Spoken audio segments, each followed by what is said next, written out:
Assalamualaikum warahmatullahi wabarakatuh. Selamat pagi, salam sejahtera untuk kita semua. Yang terhormat Bapak Kepala Sekolah SMPN Satap 4 Dusun Selatan, yang terhormat para Dewan Guru SMPN Satap 4 Dusun Selatan yang telah berhadir di ruangan kita pada pagi ini dalam acara presensi calon guru penggerak yang akan dipresentasikan oleh Ibu Sri Wahyuni, SPDI. Semoga kita semua dalam keadaan sehat walafiat. Memasuki acara yang pertama, yaitu sambutan dari Kepala Sekolah SMPN Satap 4 Dusun Selatan kepada Bapak Sahyani, SPDI. Kami persilahkan.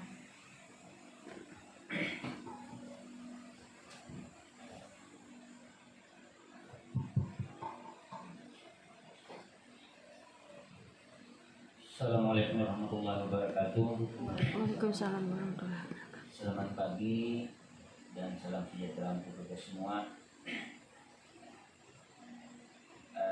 Alhamdulillah, yang mana pada pagi hari ini di tempat yang berbahagia ini kita sama-sama diberikan kesehatan, kesempatan untuk berhadir di tempat yang berbahagia ini, yaitu dalam rangka acara presentasi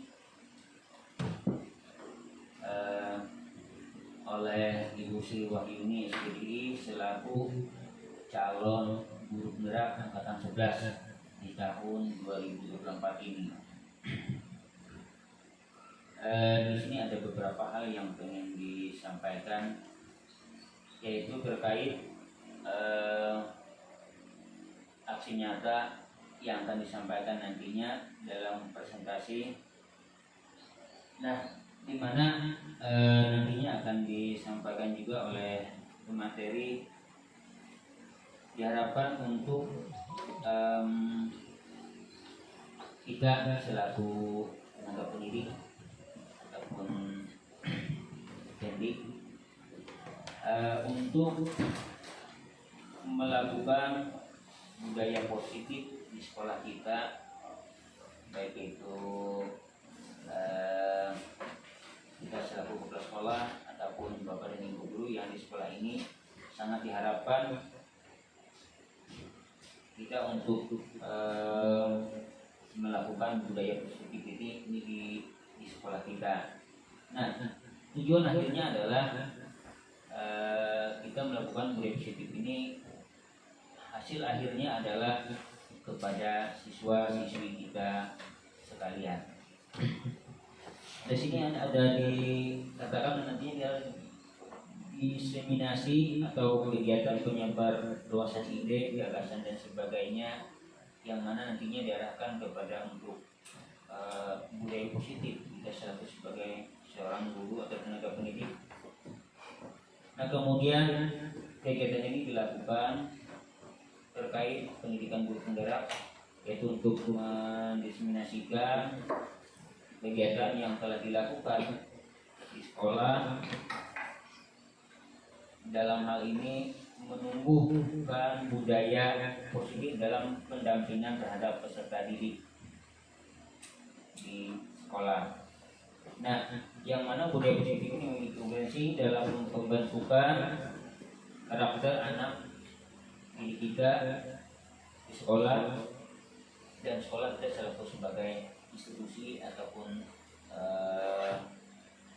tempat atau wadah perkumpulan siswa-siswi kita untuk melakukan satu pendidikan.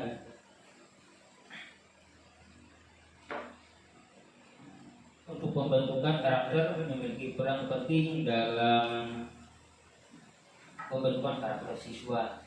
Itu yang terpenting adalah di dalam kegiatan ini membentuk karakter siswa ke depan nantinya agar menjadi lebih baik lagi ke depannya.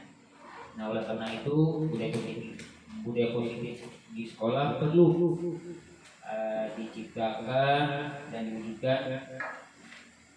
Budaya positif akan tumbuh dan dari diri siswa dengan cara membiasakan mereka untuk menerapkan apa yang sudah menjadi keyakinan mereka yang nantinya bisa diwujudkan.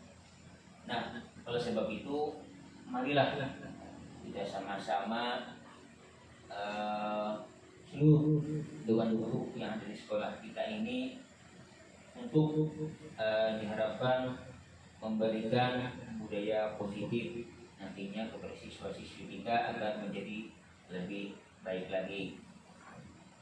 Lebih-lebih bagi guru kita, Ibu Sri Wahyuni yang selaku calon guru penggerak angkatan 11 tahun 2024 ini, dan juga mudah-mudahan bagi kita guru-guru yang lainnya, Bapak dan Ibu guru yang lainnya, diharapkan agar menjadi motivasi ke depannya, sehingga insya Allah semuanya kita menjadi penggerak semuanya. Amin ya rabbal alamin.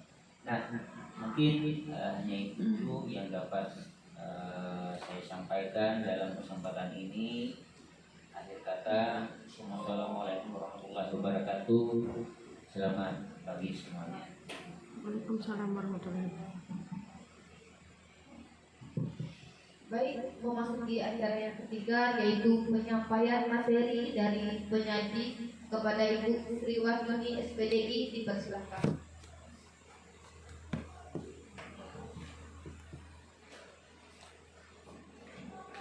Terima kasih kepada moderator yang telah mempersilakan saya untuk mempresentasikan tentang diseminasi budaya positif pada hari ini. Sebelumnya saya ucapkan terima kasih kepada Bapak Kepala Sekolah dan Bapak Ibu Dewan Guru sekalian yang telah hadir menyempatkan waktunya berkumpul di sini. Baiklah, untuk mempersingkat waktu saya akan memaparkan materi tentang budaya positif. Mohon izin kepada Bapak Kepala Sekolah dan Ibu Bapak dan Guru untuk saya berdiri.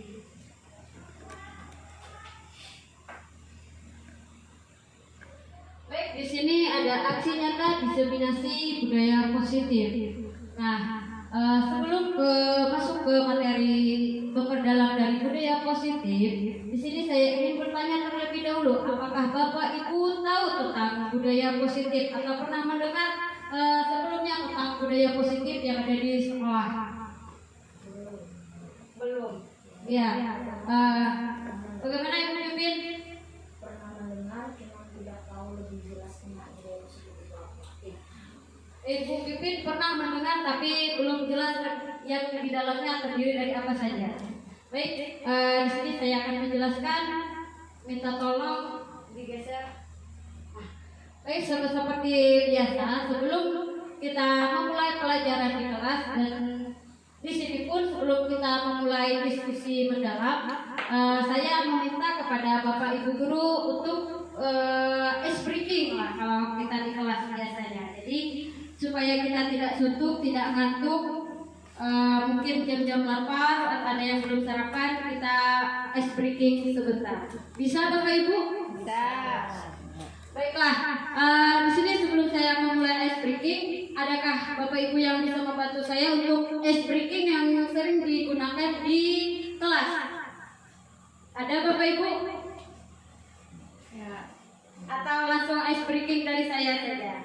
Dari Ibu aja.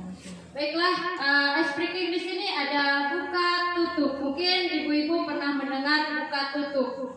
Jadi mohon maaf Bapak Ibu, saya menggunakan ice breaking sebentar ya Bapak Ibu.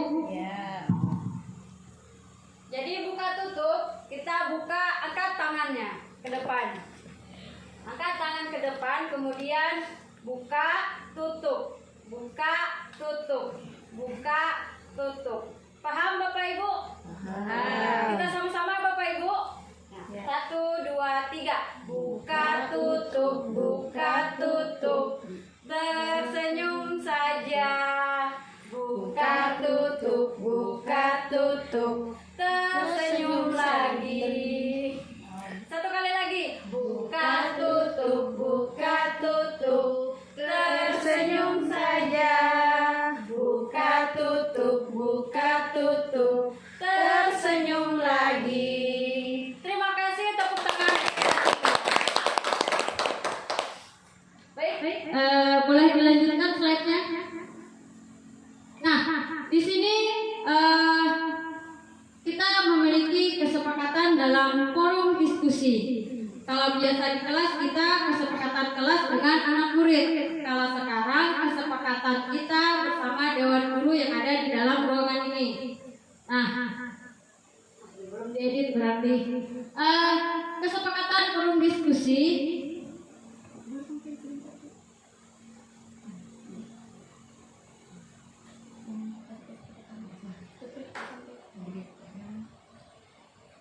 Nah, sekarang kesepakatan dalam forum diskusi ini salah satunya apa?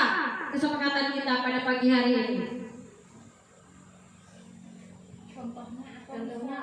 Misalnya kalau kita di kelas kan harus mendengarkan teman saat mengemukakan pendapat.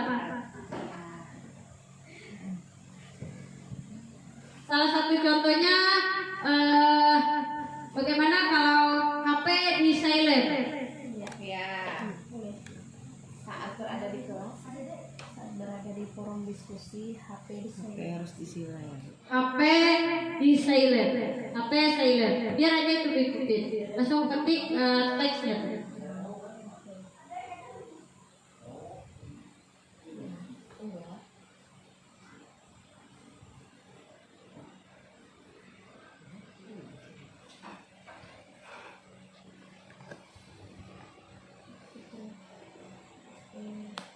Nah, yang kedua kira-kira kesepakatan kita di forum diskusi pagi ini apa yang kedua?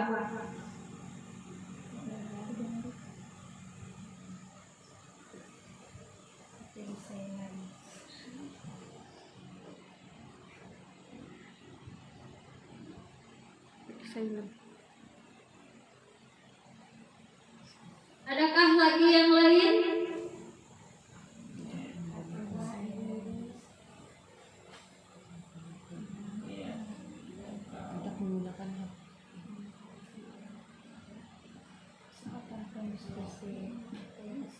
Ya, Ibu Joan. Mungkin salah satunya menghormati teman saat berbicara dan tidak mencela teman saat sedang mengemukakan pendapatnya. Menghargai pendapat orang lain. Ya. Ya, menghargai pendapat orang lain. Ada yang lain?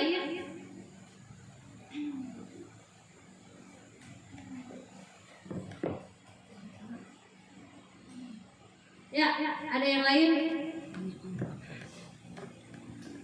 Komitmen untuk menggunakan bahasa yang sopan, menghindari penggunaan kata-kata kasar atau menyakitkan dan berbicara dengan penuh rasa hormat kepada guru dan teman sekelas. Ya, terima kasih Ibu Eka. Berarti ini komitmen.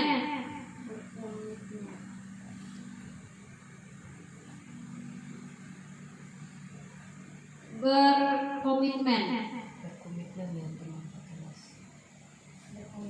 Ada lagi atau cukup? Ada lagi?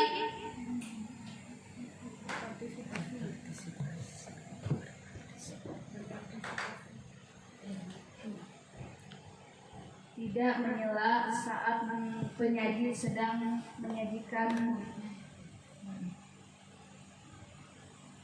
tidak menyela saat penyaji sedang menyajikan materi.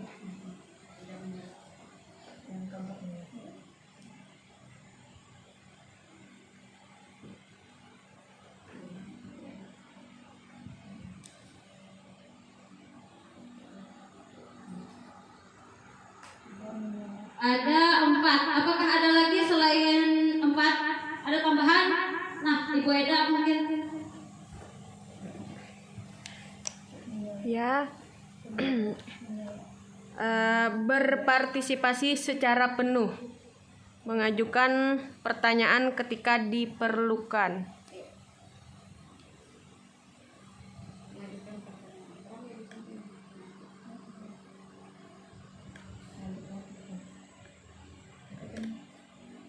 Berpartisipasi Secara penuh. secara penuh.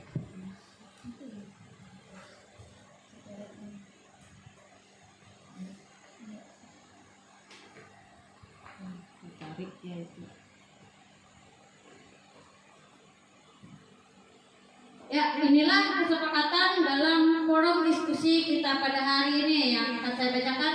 Yang pertama, HP di silent. Yang kedua, menghargai pendapat orang lain. Yang ketiga, berkomitmen. Yang keempat, tidak menyerah saat pemateri berbicara atau temannya yang lain saat bertanya.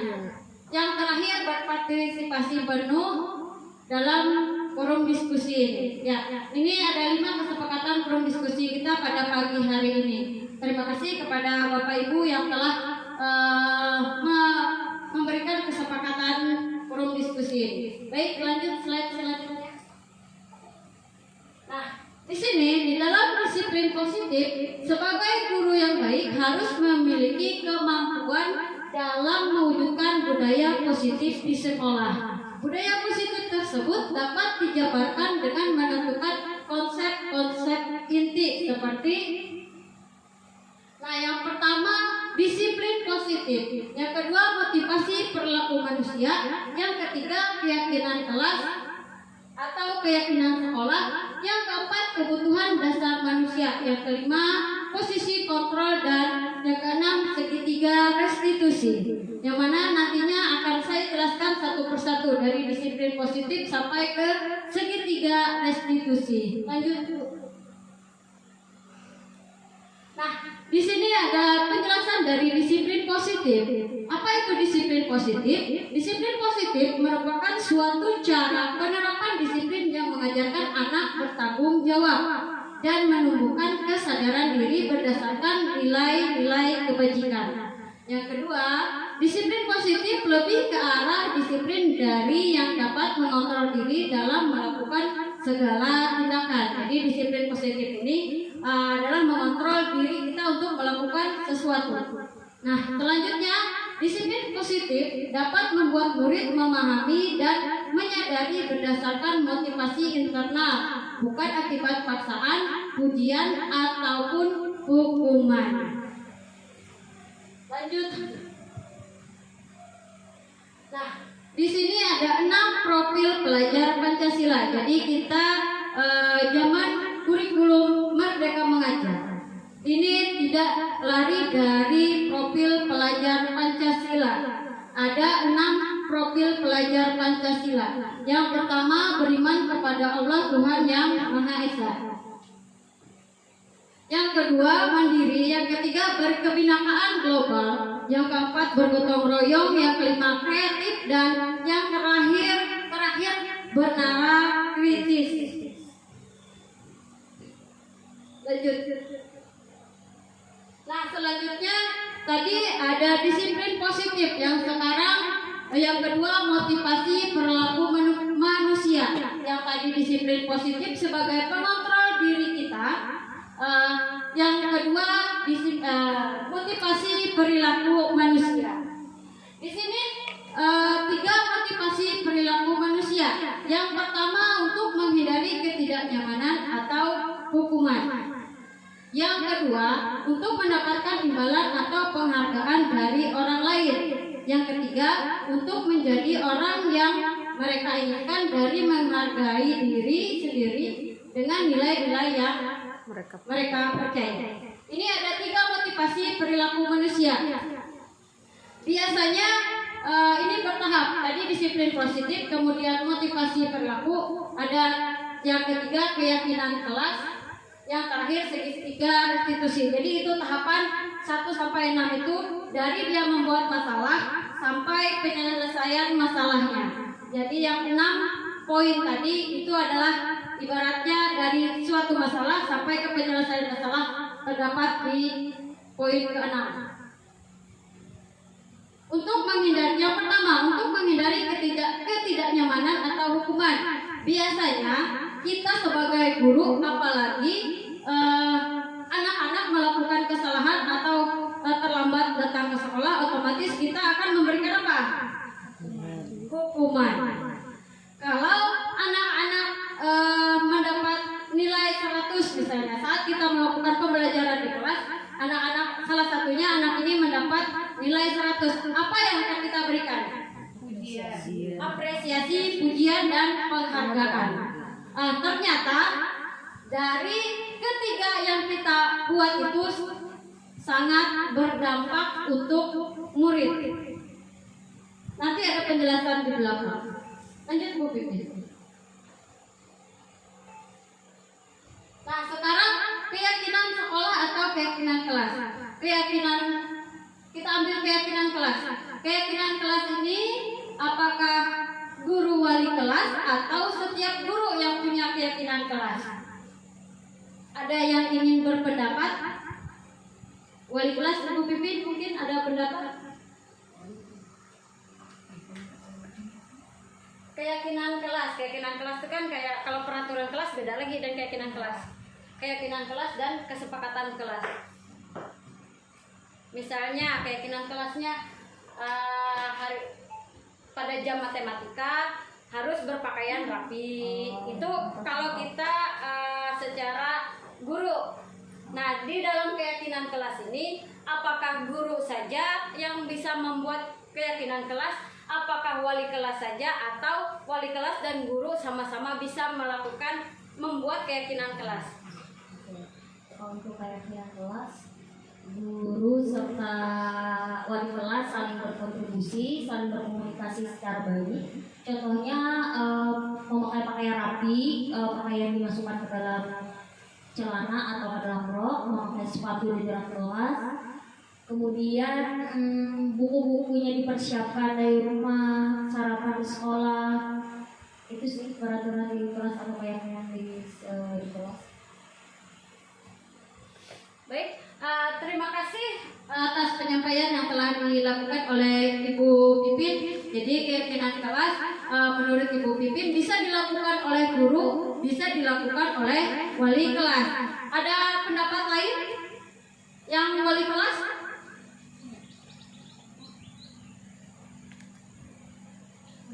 Ya, Ibu Juan. Ibu Juan termasuk wali kelas 7.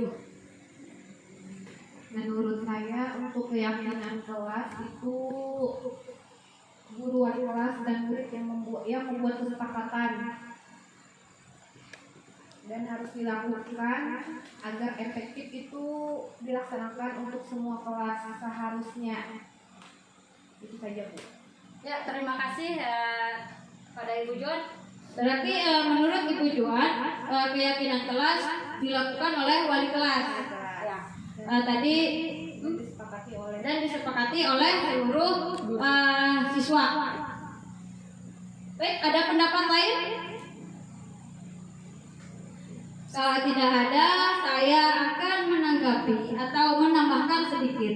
Jadi keyakinan kelas ini bisa dilakukan oleh wali kelas, bisa dilakukan oleh guru kelas atau guru mapel. Jadi misalnya tadi kan Ibu Pipin sebagai wali kelas juga sebagai guru mapel.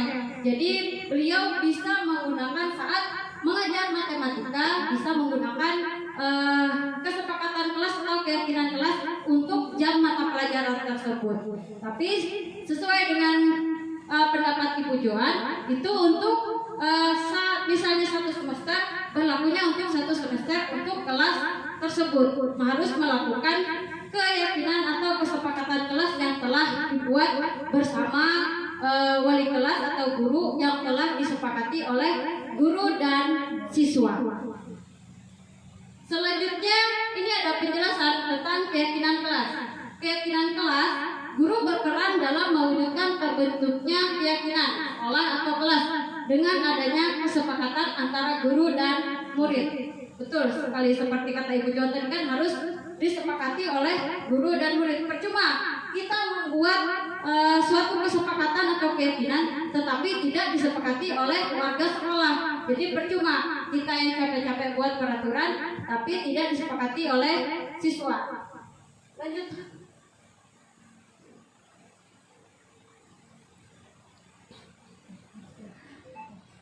Nah, ini salah satu contoh kesepakatan kelas. Yang pertama, hormati semua orang, jujur dan bertanggung jawab, kerjasama dan kolaborasi, berusaha yang terbaik. Yang kelima, berani mengungkapkan pendapat. Yang keenam, tepat waktu dan disiplin. Yang ketujuh, peduli dan empati. Yang kedelapan, lingkungan belajar yang aman. Dan yang sembilan, menghargai proses belajar. Nah, jika nantinya ibu bapak guru misalnya seperti yang ada di layar, itu 1 sampai 9 harus kita sama-sama menyepakatinya dengan murid. Agar apabila murid melanggar suatu peraturan, apa yang akan kita tindak lanjuti untuk murid tersebut. Lanjut. Nah, ice breaking lagi. Nanti saja ice breaking lagi. Lanjut saja, Bu Pipin. Nah, tadi kan sudah motivasi. Sekarang kebutuhan dasar manusia. Kira-kira kebutuhan dasar manusia itu apa saja? Ada yang tahu atau ada yang ingin menanggapi? Kebutuhan dasar manusia. Kebutuhan dasar manusia yang pertama makan, sandang, pangan, papan. Primer, sekunder, tersier. Kebutuhan dasar manusia. Selanjutnya yang lain ada lagi? Pendidikan. Ada lagi? Kebutuhan dasar manusia, makanan, hiburan. Ya, betul sekali Bapak, hiburan. Kalau kita tidak ada hiburan, otomatis otak kita capek.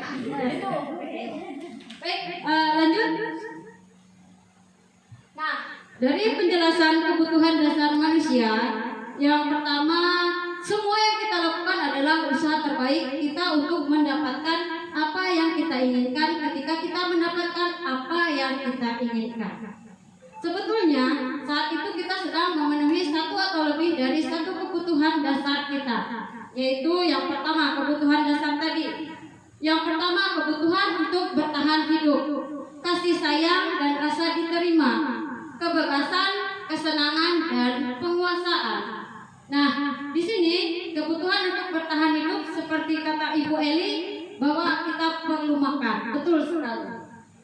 Nanti penjelasan kelima ini ada masing-masing di slide berikutnya. Nah, ini dia 5 kebutuhan dasar manusia. Yang pertama bertahan hidup, yang kedua kasih sayang dan rasa diterima, yang ketiga penguasaan, yang keempat kebebasan, dan yang kelima kesenangan. Lanjut. Nah, ini adalah penjelasan dari kebutuhan bertahan hidup. Kebutuhan bertahan hidup adalah kebutuhan yang bersifat fisiologis untuk bertahan hidup, misalnya kesehatan, rumah, dan makanan. Lanjut. Nah, yang kedua kasih sayang dan rasa diterima. Tentu, ini kita perlu kasih sayang, perlu rasanya diterima. Kebutuhan ini dan 3 kebutuhan berikutnya adalah kebutuhan psikologis. Kebutuhan untuk disayangi dan diterima meliputi kebutuhan akan hubungan dan koneksi sosial, kebutuhan untuk memberi dan menerima kasih sayang, dan kebutuhan untuk merasa menjadi bagian dari suatu kelompok. Lanjut.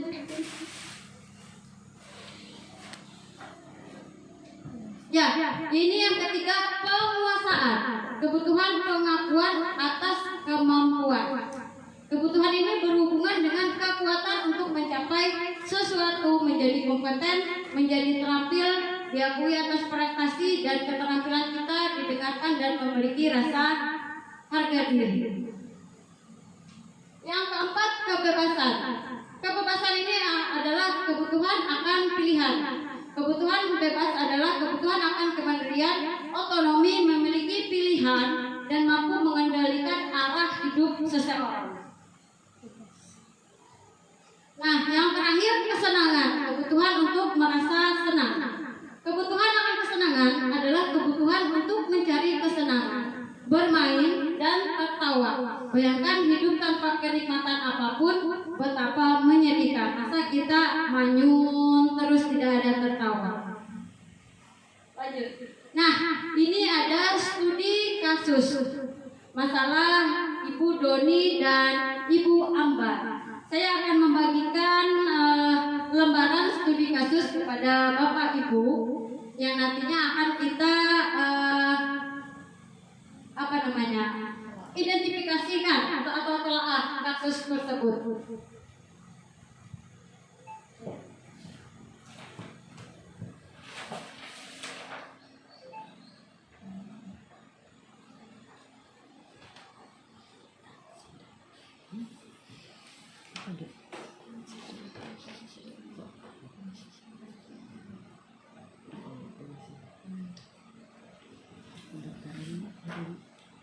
Nah,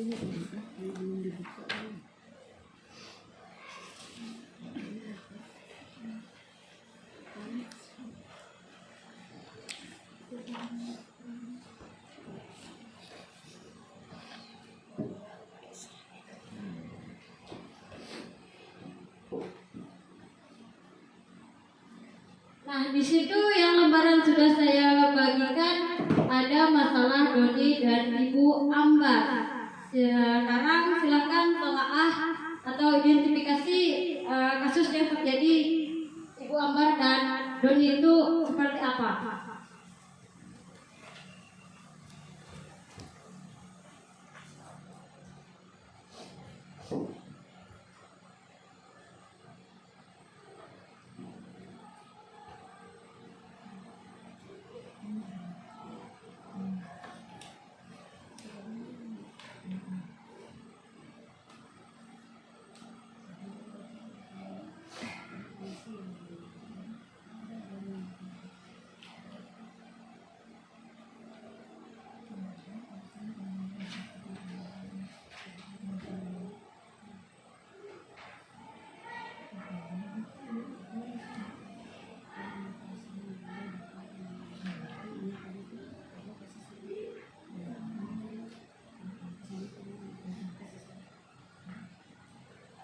Di sini studi kasusnya tentang 5 kebutuhan dasar manusia tadi yang sudah saya paparkan. Jadi masalah Doni dan Ibu Ambar ini dari kelima kebutuhan dasar itu Doni termasuk yang bagian mana, Ibu Ambar termasuk bagian yang mana? Gitu.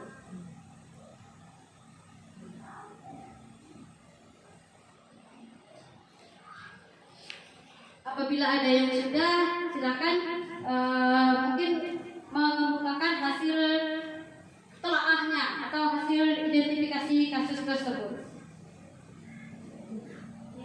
Ya, Ibu Pipin, silakan. Baik, dari studi kasus masalah Doni dan Ibu Ambar, di mana di sini kan Doni itu ia kelaparan dan orang tuanya tidak membawakannya bekal makan siang. Maka kebutuhan dasarnya yang sedang ia penuhi, yang sedang ia rasakan itu tidak terpenuhi karena karena dia merasa kelaparan. Jadi kira-kira itu termasuk ke dalam kebutuhan bertahan hidup. Iya, betul sekali. Berarti satu kasus yang didapatkan dari Doni, dia merasa lapar, jadi termasuk ke dalam kebutuhan bertahan hidup. Yang lain? Tidak.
Kalau menurut saya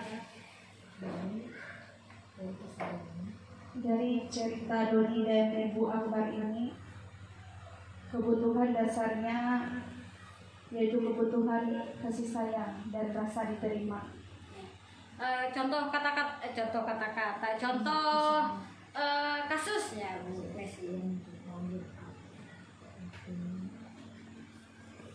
Doni ngambil bekal temannya. Kemudian Doni menjawab bahwa alasannya mengambil bekal temannya tadi itu karena dia merasa senang temannya jadi memperhatikan dia.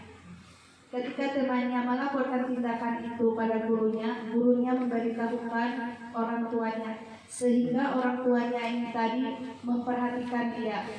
Maka kebutuhan dasar yang sedang diinginkan Doni yaitu kebutuhan akan kasih sayang dan rasa diterima. Ya, terima kasih atas penyampaiannya. Berarti di sini sudah kita menemukan dua kebutuhan dasar. Yang pertama kebutuhan dasar bertahan hidup, yang kedua kasih sayang, dan ada sisa 3 kebutuhan lagi. Ada yang sudah menelaah?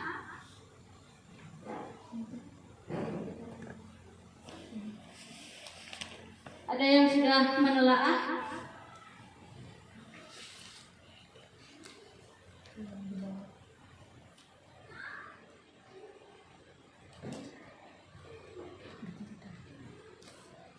Ya, dipersilakan kepada Ibu Eda. Mungkin penguasaan, kebutuhan pengakuan atas kemampuan. Dari kasus di atas tentang masalah Doni dan Ibu Amar, jawaban Doni adalah dia merasa hebat karena temannya jadi takut dengan dia dan menuruti keinginannya. Maka sebetulnya Doni sedang berusaha memenuhi kebutuhan dasarnya akan kekuasaan. Ya, terima kasih. Selanjutnya setelah penguasaan ada kebebasan. Penguasaan ada kebebasan.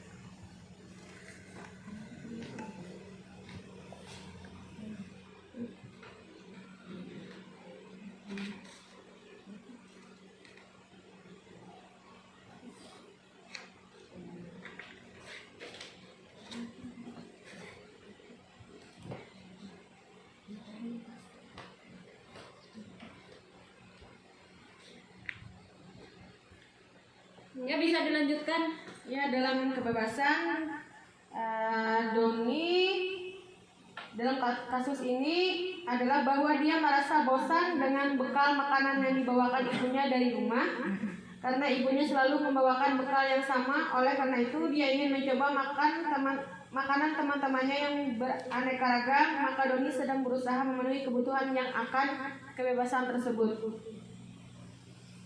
Lanjut yang terakhir lagi. Mungkin kesenangan lah, kesenangan, kebutuhan untuk merasa senang. Dalam kasus ini Doni melakukan karena iseng saja dan ia menikmati ekspresi wajah teman-temannya yang kesal karena diambil makanannya dan menurut dia ekspresi teman-temannya itu lucu. Maka berarti Doni sedang berusaha memenuhi kebutuhan akan kesenangan. Ya, terima kasih buat teman-teman yang sudah menyampaikan hasil telaah tentang Ibu Ambar dan Doni. Jadi dalam studi kasus ini bahwa Doni dan Ibu Ambar melakukan 5 kebutuhan dasar. Yang pertama tadi bertahan hidup, yang kedua memiliki rasa kasih sayang dan ingin diterima, yang ketiga penguasaan, yang keempat kebebasan, dan yang terakhir kesenangan. Baik, terima kasih atas diskusi yang telah dilakukan tadi. Selanjutnya kita beralih ke materi selanjutnya. Nah, di sini tentang posisi kontrol restitusi. Ada 5 posisi kontrol. Yang pertama, guru sebagai penghukum. Yang kedua, guru sebagai pembuat merasa bersalah. Yang ketiga, guru sebagai teman. Yang keempat, guru sebagai pemantau. Dan yang kelima, guru sebagai manajer. Nah, dalam 5 posisi kontrol ini untuk memposisikan diri kita. Apakah diri kita sebagai penghukum? Apakah diri kita sebagai pembuat merasa bersalah? Apakah diri kita sebagai teman? Dan apakah diri kita sebagai pemantau? Dan apakah kita sebagai manajer? Kira-kira dari kelima posisi kontrol ini yang sering Bapak Ibu lakukan kira-kira bagian yang nomor berapa? Ini kita guru ya, jadi ini saya jelaskan sebentar. Ini adalah posisi diri kita dalam melakukan tindakan terhadap siswa. Apakah kita poin 1, apakah kita poin 2, 3, 4, 5. Apakah di dalam diri kita dari poin kelima ini semuanya ada atau sebagiannya saja? Ada yang ingin berpendapat? Otomatis kalau kita di kelas atau di sekolahan pasti di antara 5 poin ini kita miliki ya. Guru sebagai teman. Ya, silakan Ibu Nesi. Kalau saya biasanya melakukan bimbingan konseling itu ambil poin nomor 3 itu guru sebagai teman. Selain teman ada lagi 5 posisi kontrol yang dimiliki kita. Keempat itu guru sebagai pemantau. Guru sebagai pemantau. Ada lagi? Yang lain?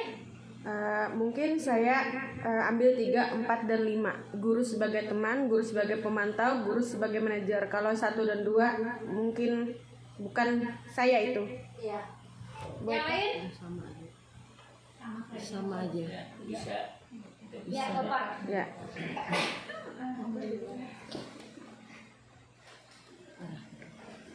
Ya, terima kasih atas kesempatan yang diberikan. Kalau kita lihat dari segi dari paparan yang ada yaitu kontrol, ada 5 kontrol yang ada pada diri kita selaku seorang guru. Nah, kalau kita berpendapat bahwa dari kelimanya itu harus kelimanya ada di dalam diri kita sebagai seorang guru. Ya. Nah, yang pertama dijelaskan bahwa guru sebagai penghukum. Nah, sebagai penghukum di sini adalah bahwa supaya peserta didik kita nantinya merasa bertanggung jawab terhadap apa yang sudah kita sepakati bersama, dan misalkan kesepakatan kelas lah. Jadi sebagai siswa ataupun sebagai kita sebagai guru juga merasa bertanggung jawab apa yang sudah kita sepakati bersama. Nah, itu yang pertama, artinya juga harus ada di dalam diri kita. Nah, kemudian yang kedua, tapi mohon maaf, yang pertama tadi kita menghukum bukan sebagai hukuman yang sesungguhnya, tetapi dijadikan sebagai pelajaran. Nah, kemudian yang kedua juga harus ada juga di dalam diri kita sebagai guru, itu sebagai pembuat merasa bersalah. Nah, maksudnya di sini, arah yang di sini adalah bahwa nantinya diharapkan sebagai guru, kita sebagai guru juga ataupun sebagai siswa, sehingga setelah dia menyadari bahwa tindakan ataupun perbuatan atau perkataan yang dia lakukan itu diharapkan kesadaran dalam dirinya merasa bahwa aku ini ternyata melakukan suatu kesalahan. Nah, sehingga insya Allah nantinya diharapkan menjadi ada koreksi dalam diri baik guru ataupun siswa itu sendiri. Nah, kemudian yang ketiga adalah tentunya guru sebagai teman. Nah, supaya apa? Diharapkan supaya kita merasa dekat dengan siswa kita, dan siswa pun jangan merasa menjadi takut yang kita, siapa tahu misalnya dengan mengeluarkan pendapat yang kita, nah, sehingga karena tadi merasa teman, tetapi dengan tentunya ada batasan-batasan tertentu tentunya lah. Nah, itu antara guru sebagai siswa atau dengan Guru sebagai peserta teman. didik. Nah, kemudian yang keempat adalah guru sebagai pemantau. Nah, jadi kita memantau baik dari kelas ataupun di luar kelas, itu perlu dalam diri kita sebagai guru perlu juga melakukan pemantauan seperti apa kegiatan sehari-hari siswa itu sendiri. Nah, kemudian yang kelima adalah yang juga harus dimiliki oleh saya sebagai seorang guru, yaitu sebagai manajer. Nah, itu tentunya inti daripada keseluruhan itu adalah guru itu sebagai manajer. Nah, mungkin itu yang dapat disampaikan dan terima kasih. Ya, terima kasih atas penjelasan yang telah diberikan oleh Bapak Kepala Sekolah tentang 5 posisi kontrol yang harus yang dimiliki oleh guru. Jadi yang tadi sebagai penghukum yang sudah dijelaskan oleh Bapak Kepala Sekolah juga dan beserta contohnya tadi sudah dijelaskan beliau. Kemudian saya ingin meminta pendapat atau ada yang ingin berpendapat. Contoh dari sebagai penghukum itu seperti apa? Atau ada kata-kata tersendirikah kata-kata yang sebagai penghukum itu atau bagaimana contohnya? Dari terserah, entah poin 1, poin 2, poin 3, poin 4 atau poin 5. Ada yang ingin mengemukakan pendapat? Bapak Ibu?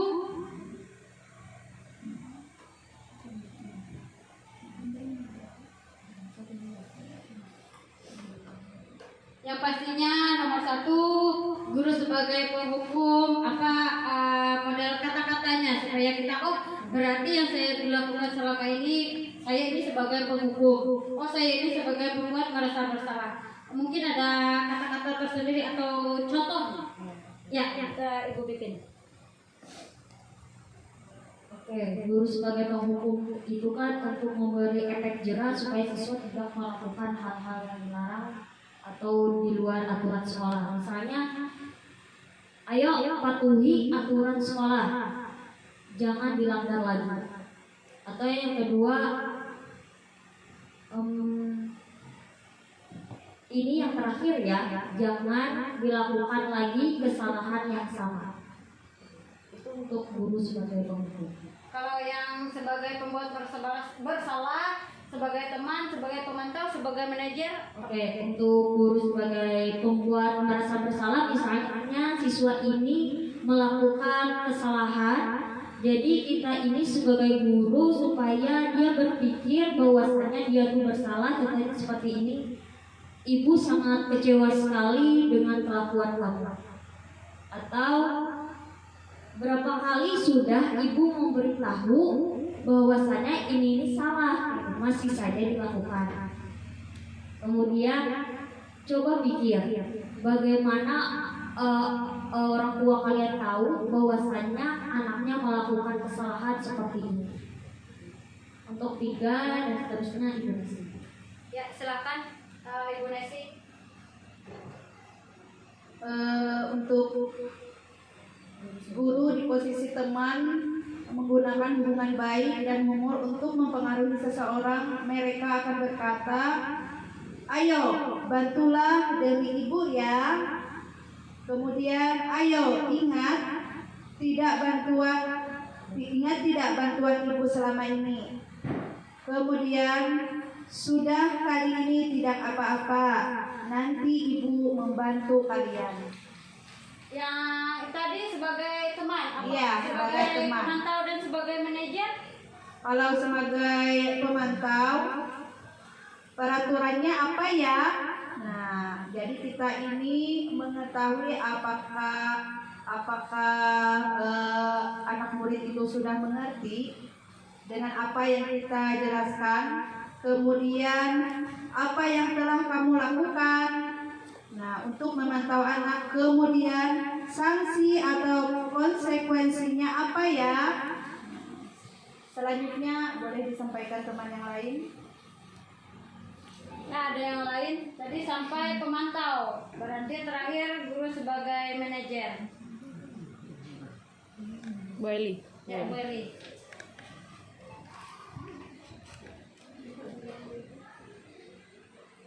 Untuk guru sebagai manajer, mungkin yang dimaksud sebagai manajer adalah memanage, artinya mengatur.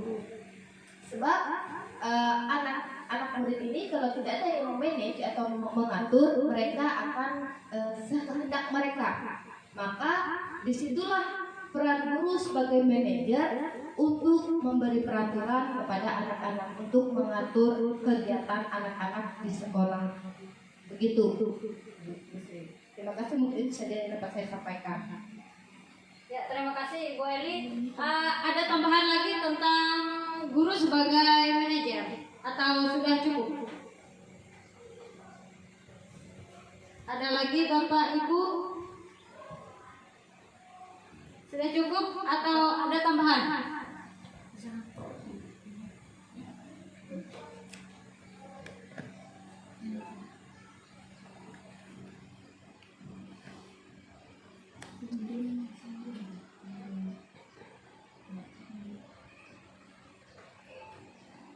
Baik, kalau tidak ada kita akan lanjutkan. Jadi tadi sudah dijelaskan panjang lebar oleh Bapak Kepala Sekolah dan Ibu Bapak Guru tentang penjelasan 5 posisi kontrol. Yang mana yang pertama tadi kita seorang guru sebagai penghukum, yang kedua guru sebagai pembuat merasa bersalah, yang ketiga guru sebagai teman, yang keempat guru sebagai pemantau, dan yang terakhir guru sebagai manajer. Nah, dari 5 posisi ini yang semestinya yang harus ada dalam diri kita seorang guru adalah posisi sebagai manajer, yang mana seperti kata Ibu Eli, kita seorang guru harus mengatur atau memanage suatu peraturan atau pembelajaran seperti itu. Yang mana di sini kita mengetahui manajer itu adalah posisi di mana guru berbuat sesuatu bersama dengan murid, mempersilahkan muridnya, mempertanggungjawabkan perilakunya, mendukung murid agar dapat menemukan solusi atas permasalahannya sendiri. Dan seorang guru menjadi manajer ini, dia telah memiliki keterampilan di mana posisi teman maupun pemantau. Dengan demikian bisa jadi dua kelompok tertentu kembali kepada kedua posisi tersebut bila diperlukan. Jadi posisi manajer ini murid diajak untuk menganalisis kebutuhan dirinya maupun kebutuhan orang lain.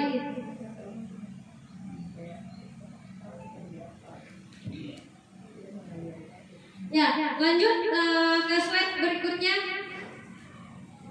Nah, ini bisa dilihat motivasi antara motivasi 5 posisi kontrol tadi: penghukum, pembuat merasa bersalah, teman, pemantau, dan manajer. Lanjut.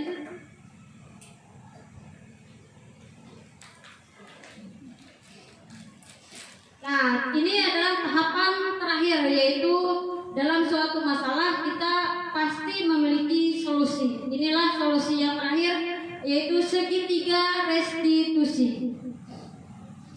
Lanjut. Nah, dalam tahapan segitiga restitusi ini ada 3 macam tahapan.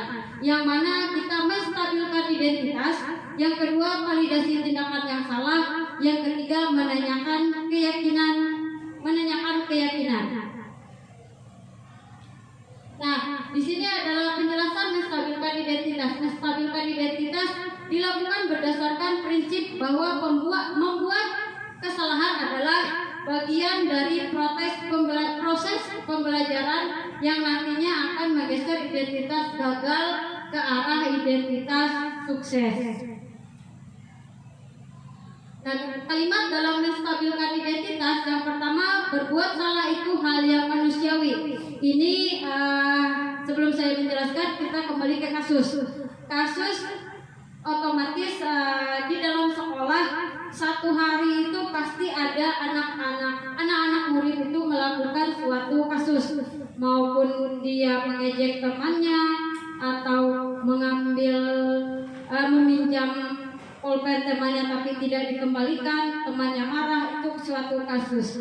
Nah, di sini ada kalimat dalam menstabilkan identitas. Jadi dalam penyelesaian masalah itu kita tidak langsung mengatakan ini dan itu, tetapi ada tahapannya, yaitu segitiga restitusi tadi. Yang mana yang pertama menstabilkan identitas. Contohnya kata-kata yang akan kita gunakan dalam menyelesaikan kasus yang pertama. Kita akan bertanya kepada siswa, berbuat salah itu hal yang manusiawi jika dia melakukan kesalahan.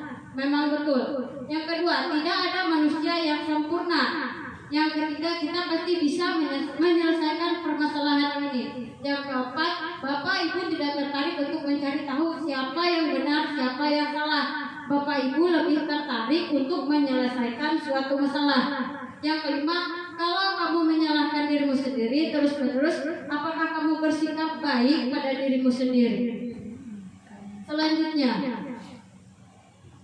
validasi tindakan yang salah. Validasi tindakan yang salah dilakukan berdasarkan prinsip bahwa setiap perilaku berupaya memenuhi suatu kebutuhan tertentu, sehingga guru atau orang tua akan bergeser dari pemikiran stimulus respon menjadi proaktif, serta akan lebih mengenali dan mengatur kebutuhan murid atau anak tersebut. Lanjut. Nah, di sini tadi kan menstabilkan identitas. Di sini pada validasi tindakan yang salah kita memiliki kalimat juga yang akan kita laksanakan atau kita ungkapkan pada siswa yang memiliki kasus tersebut. Yang pertama, kamu pasti punya alasan mengapa kamu melakukannya. Tadi kan misalnya dia mengambil meminjam pulpen, otomatis dia untuk mencatat, tapi dia lupa mengembalikan temannya.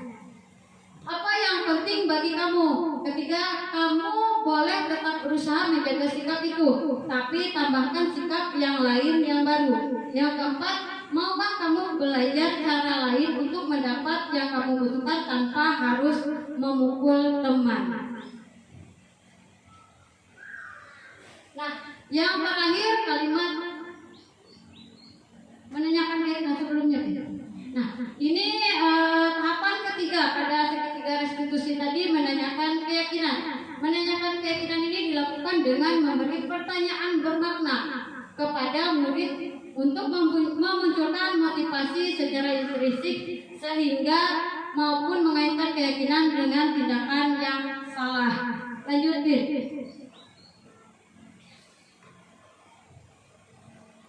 Nah, di sini ada kalimat menanyakan keyakinan. Yang pertama, apa nilai yang kita percaya di sekolah kita? Yang kedua, nilai-nilai apa yang telah kita sepakati? Yang ketiga, kelas yang ideal itu seperti apa?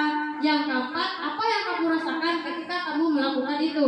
Kamu menjadi orang yang seperti apa? Di sini saya akan mengambilkan contoh kasus-kasus yang telah terjadi, apalagi seperti Ibu Nesi kan guru BK, otomatis ada aja kelakuan siswa yang entah yang perempuannya kayak yang menangis gara-gara yang lelaki atau hal yang lainnya. Jadi di sini ada 3 tahapan restitusi tadi mungkin dapat digunakan oleh Ibu Nesi nanti untuk menggali kasusnya. Jadi kenapa dia berbuat seperti itu, apa alasannya. Terus tadi kan ada keyakinan kelas yang telah kita buat. Nah, keyakinan yang mana yang telah dia langgar tadi? Apakah dia tidak menghargai temannya sehingga dia membuli temannya dan temannya menangis? Itu pasti ada semua alasannya.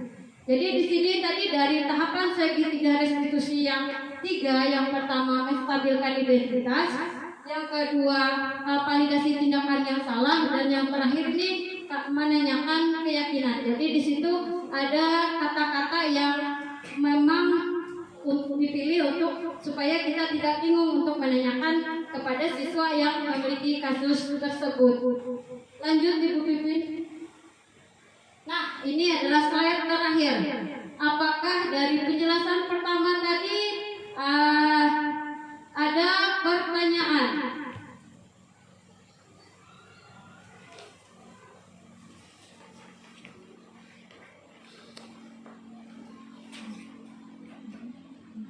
Ada pertanyaan?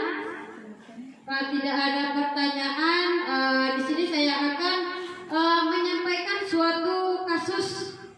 Jadi apabila kita mendapatkan baik guru BK atau guru kelas atau wali kelas yang mendapatkan kasus yang dilakukan oleh siswa kita, otomatis kan apalagi kita ini masih anak-anak SMP, jadi masih rentan, apalagi kelas 7 dia kelakuannya masih SD yang dibawanya ke sekolah. Jadi ibarat tindakan-tindakan yang dilakukannya masih seperti anak-anak SD, seperti datangnya terlambat, sukanya jajan, otomatis ya tidak memakai sepatu, bajunya keluaran, itu banyak kasusnya. Jadi di sini ada satu kasus. Oh ya, ada pertanyaan? sudah jelas semua menurut saya. Ya sudah jelas, terima kasih. Sudah jelas semua penjelasannya. Jadi izinkan saya menyampaikan suatu kasus. Jadi sebagai contoh saja ya Bapak Ibu, kemungkinan nanti ke depannya atau ada siswa kita yang melakukan kesalahan, jadi kita bisa mengambil contoh yang ini. Jadi di sini ada menstabilkan identitas tadi kan, ada validasi tindakan, ada menanyakan keyakinan. Di sini contohnya saya kemarin itu ada yang terlambat datang ke sekolah sekitar setengah jam.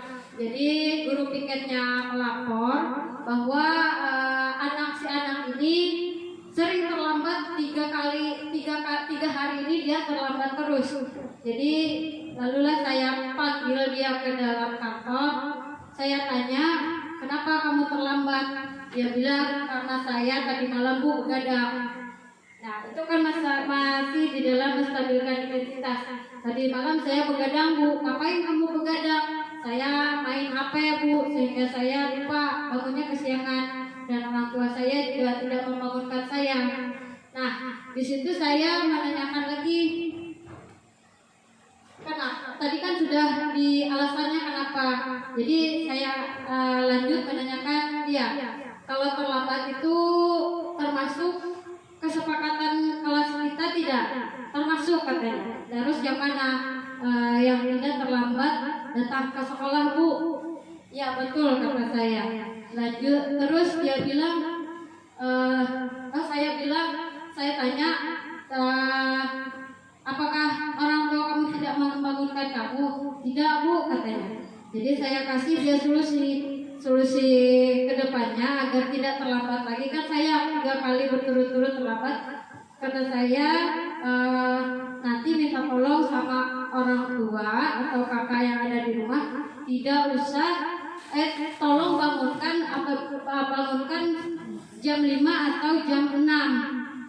Bangunkan, kalau tidak bangun sendiri harus dibangunkan. Jadi kata dia, baik Bu, saya akan memperbaiki kesalahan saya pada 3 hari yang lalu, dan saya akan memperbaiki memperbaiki apa yang telah terjadi, masalah yang dia alami.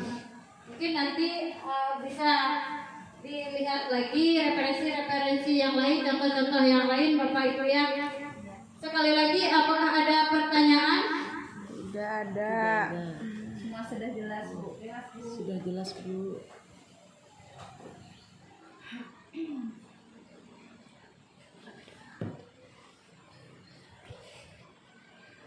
Baiklah, kalau sudah jelas dan tidak ada pertanyaan, terima kasih atas partisipasi Bapak Ibu pada pagi hari ini tentang tugas presentasi saya tentang diseminasi budaya positif. Saya cukupkan presentasi dan diskusi kita hari ini.